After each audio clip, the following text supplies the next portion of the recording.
देखो आज तक हमने क्या सीखा, आज तक हमने क्या सीखा, करंट कैसे बनता है, बैटरी से।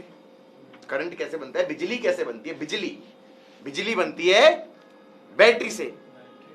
बैटरी से तो बनती, तो तुमने तो यही तो सीखा है, बिजली कैसे बनती है, बिजली कैसे बनती है। तुमने अब तक करंट इलेक्ट्रिसिटी चैप्टर पढ़ा, उसमें क्या था, सेल था, सेल से बिजली बनती है। सेल क्या था, ड्राई सेल था या कोई ना कोई सेल था। तो basically you were getting electrical energy,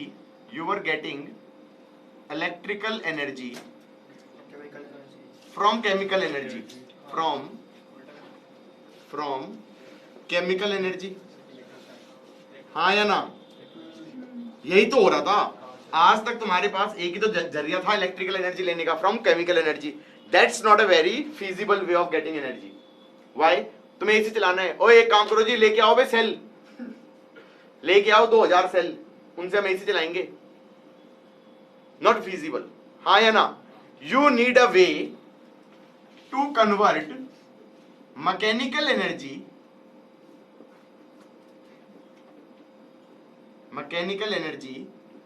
to electrical energy.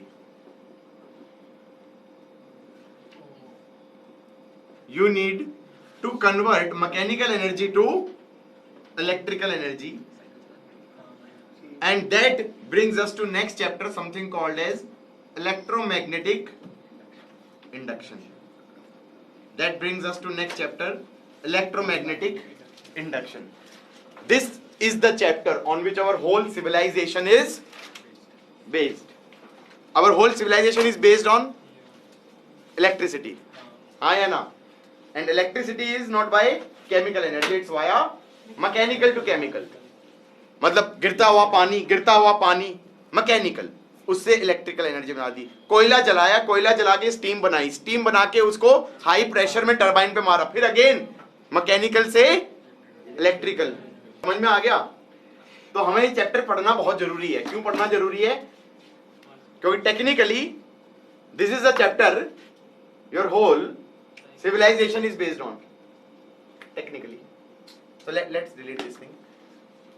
So first topic of this chapter is something called as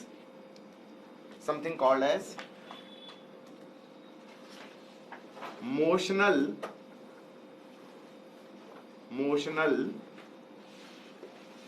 EMF. मतलब it's motional, it's not emotional, it's motion से बनने वाला ईएमएफ।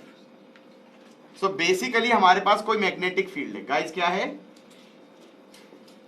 हमारे पास, क्या है वही, क्या है बगल वही, मैग्नेटिक फील्ड है। मैग्नेटिक फील्ड में रखा है कंडक्टर, क्या रखा, कंडक्टर, और उस कंडक्टर को दे दी वेलोसिटी, वेलोसिटी। अब कंडक्टर में क्या होता था, फ्री चार्जेस, हाँ मतलब फ्री इलेक्ट्रॉन्स होते थे, लेकिन लेट्स से फ्री चार्जेस, हाँ या ना। तो इसमें क्या होगा, क्या मैं ये कह सकता हूं कि यहां पर कोई पॉजिटिव चार्ज होगा तो उसकी भी वेलोसिटी v हो जाएगी, v क्रॉस b फोर्स लगेगा ऊपर की तरफ QVB, और नेगेटिव चार्ज होगा उसकी भी वेलोसिटी v हो जाएगी, और इस पे फोर्स लगेगा QVB नीचे की तरफ, हाँ या ना।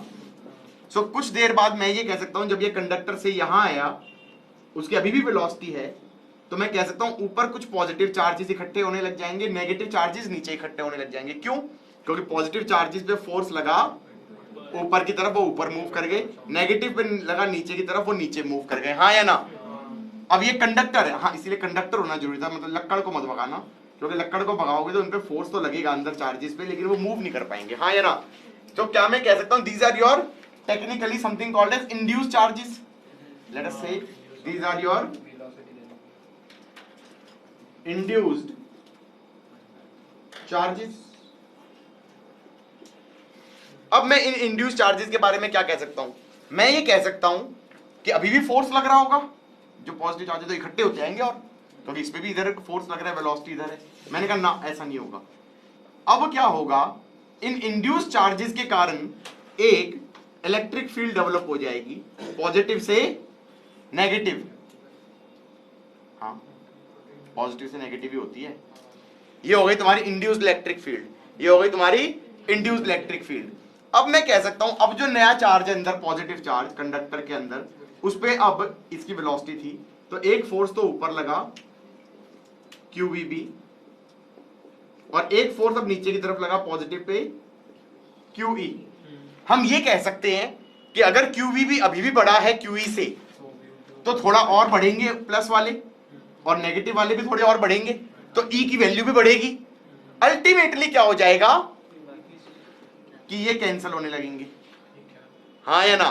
कभी थोड़ा डिस्ट्रीब्यूशन और बढ़ा तो इलेक्ट्रिक फील्ड का मैग्नीट्यूड और बढ़ गया, तो अल्टीमेटली क्या हो जाएगा, QVB should be cancelling your QE. So can I say electric field will be VB? Can I say electric field की वैल्यू would be VB? फिर मैंने कहा इस वाले एंड का नाम दे दो M और इस वाले एंड का नाम दे दो N। तो कैन आई से VM माइनस VN क्या होगा, पोटेंशियल डिफरेंस। तो that will be E dot dr का इंटीग्रल गोइंग फ्रॉम M से N। डायरेक्शन का ध्यान रखना, पूरा चैप्टर फिर अगेन डायरेक्शन से चलेगा। तो ये हो जाएगा M से N जाओगे तो फील्ड भी इधर और डिस्प्लेसमेंट वेक्टर भी इधर, तो cos 0 बनेगा। अब मैंने इस लेंथ को ले लिया L, तो कैन आई से this will be E magnitude into L। सो मैंने कहा VM minus VN is EL। E कितना था, VBL, हाँ या ना। So this is the EMF induced, this is the potential difference induced across the conductor. So this conductor would technically behave like a battery, of this being high potential, this being low potential, and this EMF being your BLV.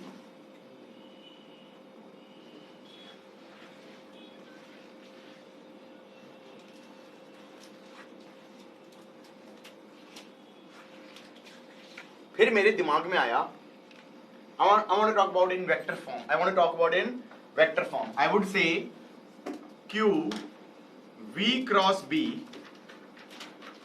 plus Q E, that should be 0.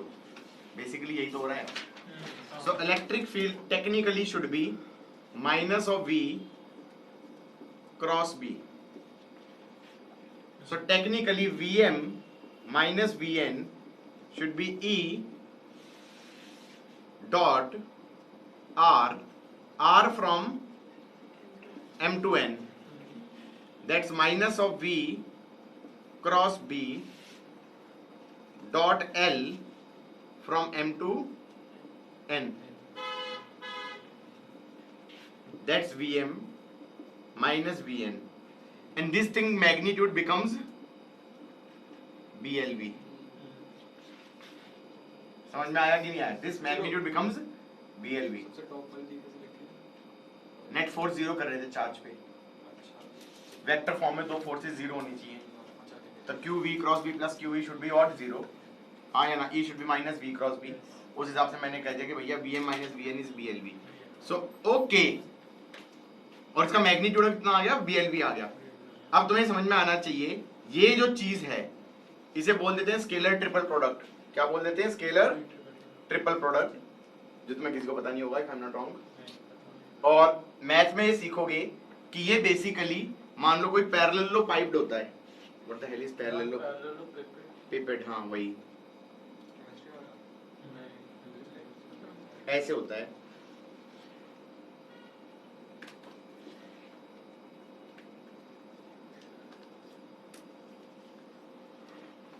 उसका volume होता है basically ये ए vector हो गया, ये B vector हो गया, और ये सी वेक्टर हो गया। तो इसकी वॉल्यूम होती है ए क्रॉस बी डॉट सी। ए क्रॉस बी तो ये एरिया हो गया, और वेक्टर इधर की तरफ हो गया। उसका डॉट प्रोडक्ट सी के साथ लूंगा तो वो उस वेक्टर का और सी का करूंगा डॉट प्रोडक्ट, तो क्या आ जाएगा, C into that vector into cos angle. तो बेसिकली वो हाइट बन जाएगा कि height into area, height into area बन जाएगा, तो बेसिकली वॉल्यूम बन जाएगा। और इसका मतलब A cross B dot C को अगर कोई बोले A magnitude B magnitude C magnitude के ही बराबर हो गया, तो ये कब होगा? जब तीनों एक दूसरे के परपेंडिकुलर होंगे। जब एक दूसरे के परपेंडिकुलर होंगे A B C, तो तब वो बन जाएगा तुम्हारा cuboid, then it would be ABC। हाँ या ना? तो इसका मतलब अगर कल कोई कहे V cross B dot L को BLB लिखना है, तो यहां पर समझ में आना चाहिए B should be perpendicular to L, that should be perpendicular to V। ये फॉर्मूला तब वैलिड है। क्या होने चाहिए? B perpendicular to L, L perpendicular to V, B perpendicular to L, L perpendicular to, है इसमें, है क्योंकि इसमें B अंदर है, लेंथ ऐसे है, वेलोसिटी ऐसे है। अगर मान लो कहा जाए, अगर मान लो कहा जाए ऐसे होता, ऐसे मैग्नेटिक फील्ड है, ऐसे कंडक्टर है, और कंडक्टर की लेंथ है L, कंडक्टर की लेंथ है L, और वेलोसिटी है ऐसे, तो कैसे करेंगे? मैं बता रहा हूं बैटरी कैसे बनाना। V क्रॉस B, इधर फोर्स किस पे?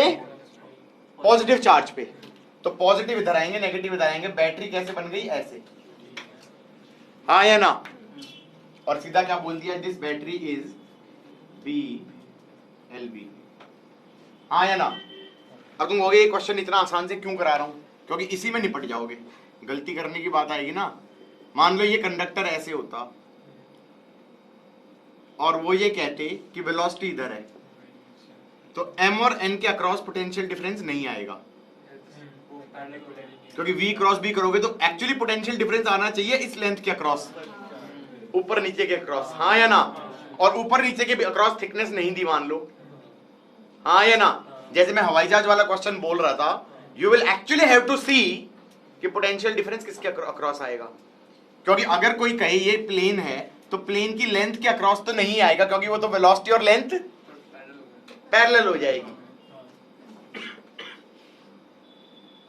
इसके अक्रॉस पोटेंशियल डिफरेंस लेंथ के अक्रॉस नहीं आएगा, इस थिकनेस के अक्रॉस आएगा। वो थिकनेस अगर नहीं दी तो इट्स बेसिकली जीरो बोल दोगे कि Vm minus Vn is zero, हाँ या ना?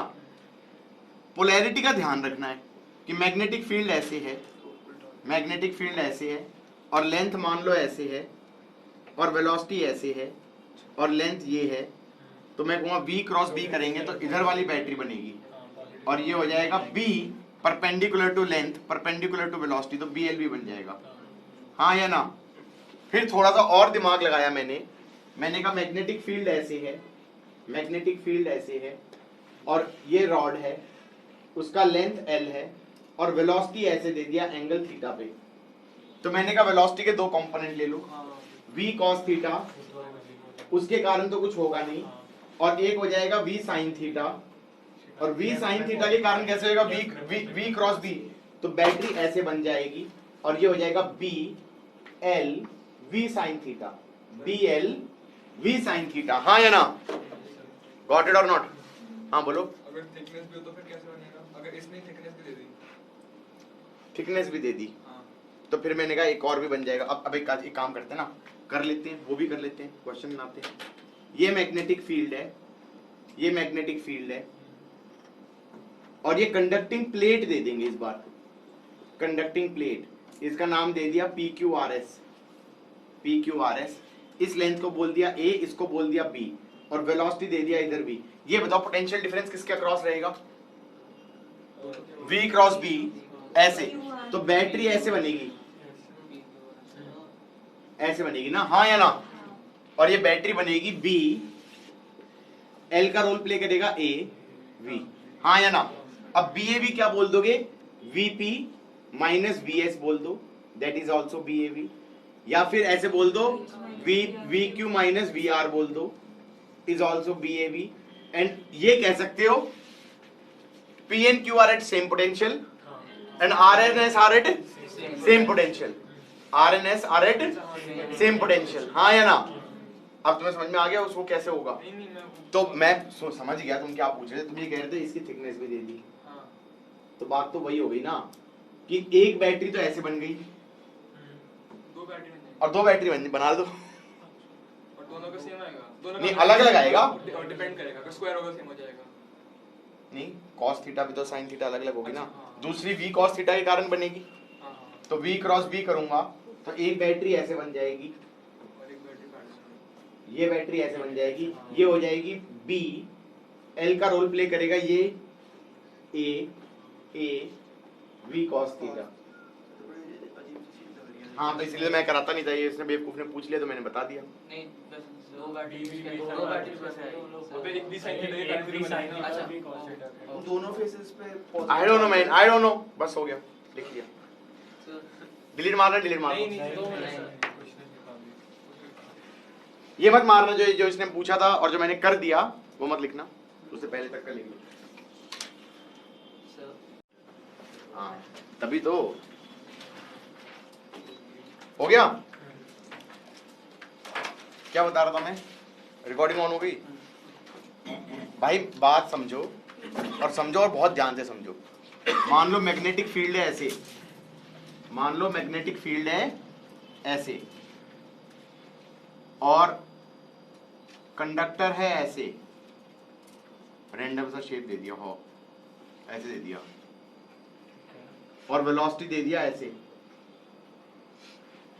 अब कोई पूछे कि इन एंड्स के अक्रॉस पोटेंशियल डिफरेंस कितना इंड्यूस होगा, तो पहली चीज तो मैं पहले ही बता दूं कि इस पूरे रैंडम शेप के across EMF induced would be same as इस एंड के अक्रॉस, इस रॉड के अक्रॉस इंड्यूस्ड। ये क्यों हो जाएगा? क्योंकि अगर V क्रॉस B कांस्टेंट है, V क्रॉस B कांस्टेंट है, तो V cross B dot dr करना था ना, तो dr वेक्टर्स वो ये पूरा कॉमन आ जाएगा। तो V कॉमन होना चाहिए, हर जगह वेलोसिटी सेम हो, मैग्नेटिक फील्ड सेम हो, तो V क्रॉस B बाहर आ गया डॉट, और अंदर जो dr1 plus dr2 plus dr3 बन जाएगा इंटीग्रल में, तो वो r वेक्टर बन जाएगा from m to n, end to end। हाँ या ना? तो ये तुम्हारा ईएमएफ का मैग्नीट्यूड ऐसे बन जाएगा। तो हमने कहा भैया इस रॉड के ऊपर ले लेना, फिर उसके बाद अगला स्टेप क्या होगा, इस रॉड पे भी मत लो, फिर इस रॉड का भी ये प्रोजेक्शन ले लो, क्योंकि ये L इफेक्टिव हो गया, ये L इफेक्टिव हो गया और वेलोसिटी ऐसे हो गया, तो V क्रॉस B, तो ये बैटरी बन गई ऐसे, तो हो गया B L effective into V। हाँ या ना? B L effective into V। मतलब इसका यूज कहां पे कर सकते हैं? कहीं पे भी कर सकते हैं। इन्होंने कहा कि मान लो ऐसे मैग्नेटिक फील्ड थी, ऐसे मैग्नेटिक फील्ड थी और एक सेमी सर्कुलर वायर है। कैसा वायर है? सेमी सर्कुलर वायर है, रेडियस उसका r है और उसकी वेलोसिटी ऐसे है, उसकी वेलोसिटी ऐसे है, तो मैं कहूंगा कि this is like this wire जिसकी वेलोसिटी ऐसे है। हाँ या ना? और V क्रॉस B करूंगा तो बैटरी ऐसे बन जाएगी, B L की जगह लिख देना 2R इंटू V, ये EMF हो गया। सर अगर nice question, if I am thinking what you are asking, कि वेलोसिटी ऐसे ना दे देते, वेलोसिटी ऐसे ना दे देते, वेलोसिटी अगर वो ऐसे दे देते,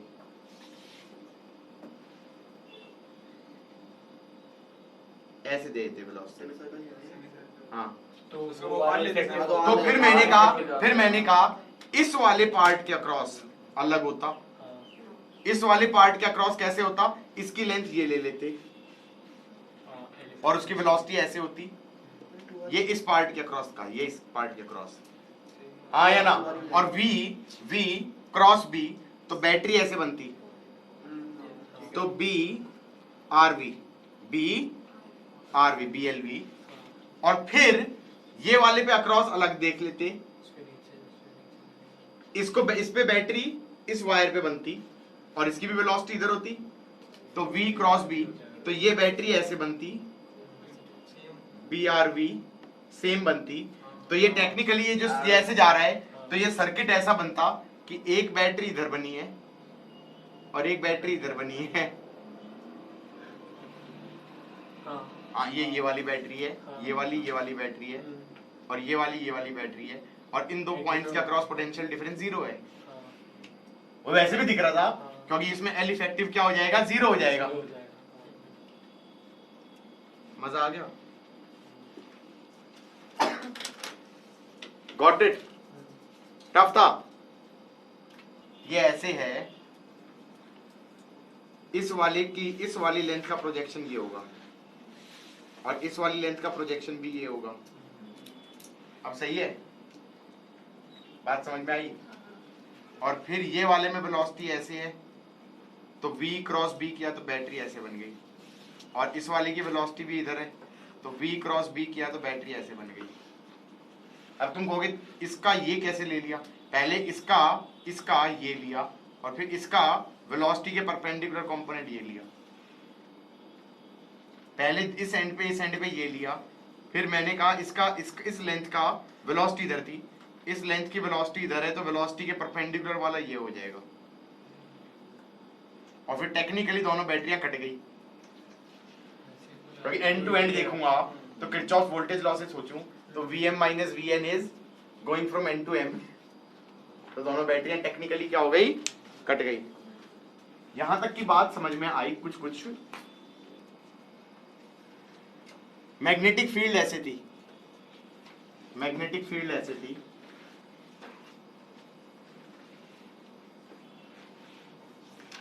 ऐसे पटड़ियां थी, रेल्स। क्या थी? रेल्स। ये क्या है? रेल्स। यहां पे रजिस्टर है R। पटड़ियों के ऊपर एक स्लाइडर डाला, कंडक्टिंग स्लाइडर, सब चीजें कंडक्टिंग है। इसका लेंथ है L, इसको वेलोसिटी दे दिया V, तो पहली चीज तो ये बोलेगा EMF इंड्यूस्ड कितना होगा। सेकंड चीज ये पूछेगा करंट इंड्यूस कितना होगा। मैंने कहा भाई देखो वेलोसिटी इधर है, V क्रॉस B करूंगा तो बैटरी बन जाएगी ऐसे, तो ये E हो जाएगा BLV। अब ये एक सर्किट बन गया, रेजिस्टेंस और बैटरी वाला सर्किट, तो इसमें करंट ऐसे हो जाएगा I हो जाएगा BLV/R। हाँ या ना? इसका मतलब इस सर्किट में करंट ऐसे जाएगा, इस डायरेक्शन में जाएगा। अब कल पता चला जी इसने गलती से जो ये रॉड स्लाइडर था जिसको वेलोसिटी दी थी उसका कह दिया, उसकी रेजिस्टेंस भी थी स्मॉल r, तो वो एक इंटरनल रेजिस्टेंस टाइप हो जाएगा E minus IR across the slider potential difference. हाँ है ना? E माइनस IR हो जाएगा, डिस्चार्जिंग सेल टाइप हो गया। उसके बाद मैंने कहा तीसरी चीज बोली, force on conductor due to magnetic field. अब तुम कहोगे अब क्या हुआ? मैंने कहा अब नई स्टोरी चालू हुई, नए कलर से बनाओ, करंट ऐसे जा रहा है और मैग्नेटिक फील्ड अंदर है, L क्रॉस B, इधर की तरफ फोर्स लगना चाहिए, मैग्नेटिक फोर्स बिल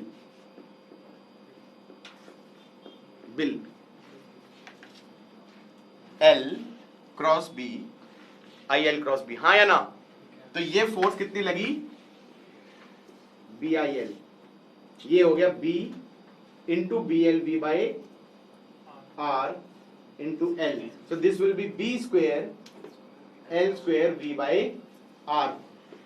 क्या मैं कह सकता हूं ये फोर्स इसको रोकने की कोशिश कर रही है, it's trying to stop the conductor। हाँ या ना? फिर मैंने कहा it's trying to stop the conductor, इसका मतलब अगला क्वेश्चन होगा F एक्सटर्नल कितना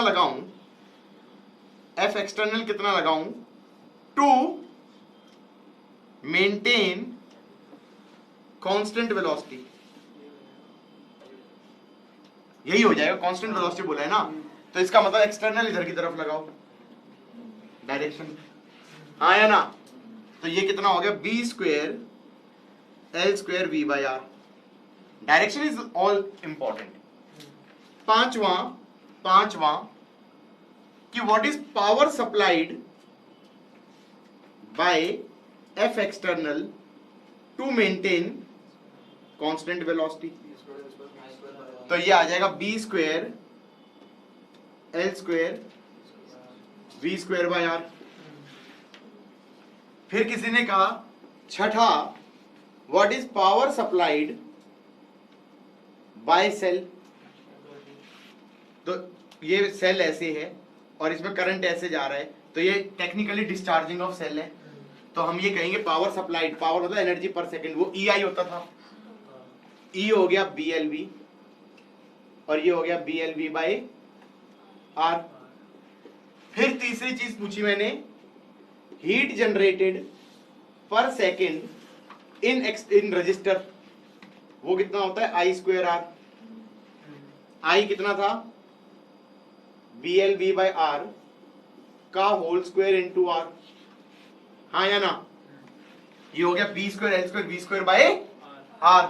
फिर मैंने कहा कंजर्वेशन ऑफ एनर्जी दिखा। क्या दिखा कि energy supplied by F external is getting converted into power of cell is getting converted into heat energy in resistor। हाँ या ना? इट इज जस्ट लाइक जो तुम्हारे पावर स्टेशन पे बिजली बनती है कि भैया गिरते हुए पानी से एफ एक्सटर्नल लगा, तो मैकेनिकल एनर्जी की जो एनर्जी पर सेकंड है that is getting converted into technically like a cell E I, that is technically getting converted into heat per second in resistor. हाँ, एफ एक्सटर्नल लगाना पड़ेगा, नहीं तो वो रुक जाएगा थोड़ी देर बाद। हाँ या ना? बात समझ में आई या नहीं आई? अब तुम कहोगे इसमें, मैंने कहा इसके बाद मैं ये कहता हूं कि 3 क्वेश्चन बनते हैं। कितने क्वेश्चन बनते हैं? 3 क्वेश्चन। ये तो सर्किट था, ये तो सर्किट था, ठीक है, वो तो यही सर्किट तो है। 3 क्वेश्चन बनते हैं। एक क्वेश्चन, ये रजिस्टर है, ये रजिस्टर है, मैग्नेटिक फील्ड अंदर है, ये स्लाइडर है, वेलोसिटी इधर दे दी। फिर अगला क्वेश्चन बनता है, ये रजिस्टर है, ये स्लाइडर है और वेलोसिटी इधर दे दी। इस बार मैग्नेटिक फील्ड बाहर दे दी।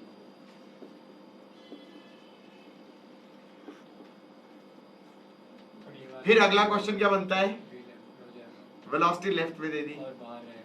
हाँ, और मैग्नेटिक परम्यूटेशन कॉम्बिनेशन लगा दिया मैंने।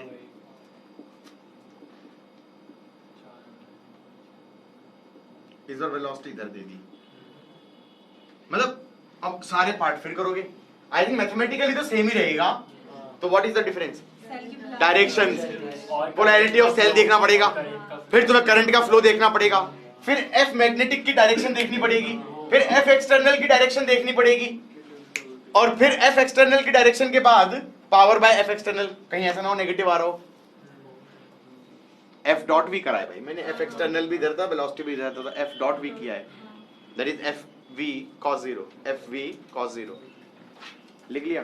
करो सोच, अरे नहीं सोच, सोच ये कहती है, सोच ये कहती है कि जो एफ मैग्नेटिक है वो हमेशा वेलोसिटी को रोकेगा। एफ मैग्नेटिक हमेशा वेलोसिटी को रोकेगा। तुम कहोगे ऐसा क्यों? मैंने कहा अदरवाइज तो कंजर्वेशन ऑफ एनर्जी वायलेट हो जाएगा। मतलब एक बार कंडक्टर को वेलोसिटी दूं और अगर गलती से एफ मैग्नेटिक कहे ओ आई सपोर्ट वेलोसिटी, तो फिर तो इनफाइनाइट एनर्जी सोर्स बन गया हमारे पास। क्या कि वेलोसिटी हमेशा बढ़ती जाएगी, हमेशा बिजली बनती रहेगी।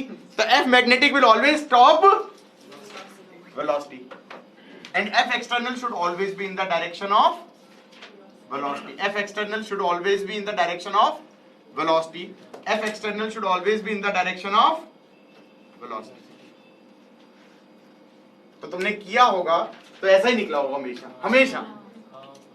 क्योंकि तुमने V क्रॉस B किया होगा, बैटरी ऐसे बनाई होगी, बैटरी ऐसे बनाई होगी, करंट ऐसा बनाया होगा, और L क्रॉस B किया होगा तो F मैग्नेटिक इधर लगा होगा। तुमने V क्रॉस B किया है तो बैटरी ऐसे बनाई होगी, F बैटरी ऐसे तो करंट ऐसे बनाया होगा, L क्रॉस B किया होगा तो F मैग्नेटिक इधर लगा होगा। हाँ या ना? V क्रॉस B, तो बैटरी ऐसे बनाई होगी, करंट ऐसे क्या होगा, current cross B, F magnetic इधर लगा होगा। मैं तो कह ही रहा था F मैग्नेटिक हमेशा उसको रोकने की कोशिश करेगा कि ईएमएफ ऐसा इंड्यूस होगा कि उसमें करंट ऐसा इंड्यूस होगा कि उस करंट के कारण जो फोर्स लगेगी मूविंग कंडक्टर पे वो उसे रोकेगी, क्योंकि अगर वो सपोर्ट करती तो कंजर्वेशन ऑफ एनर्जी वायलेट हो जाता, कंजर्वेशन ऑफ एनर्जी वायलेट हो जाता, and conservation of energy is not violated, तो that means F magnetic will always try to stop it. समझ में आ रहा है या नहीं आ रहा है? ये अच्छे से लिखिए, भावना के साथ लिखना है, ये बहुत इंपॉर्टेंट चीज है। मैं इतना एनर्जी पे उछाल रहा हूं, एनर्जी को लेके वो पागल बनाएंगे तुम्हें। समझ में आ रहा है नहीं आ रहा है? F magnetic will always try to stop it, F magnetic will always try to stop it, and F external is always required to continue the motion. हाँ या ना? In a way, I have taught you Lenz's law.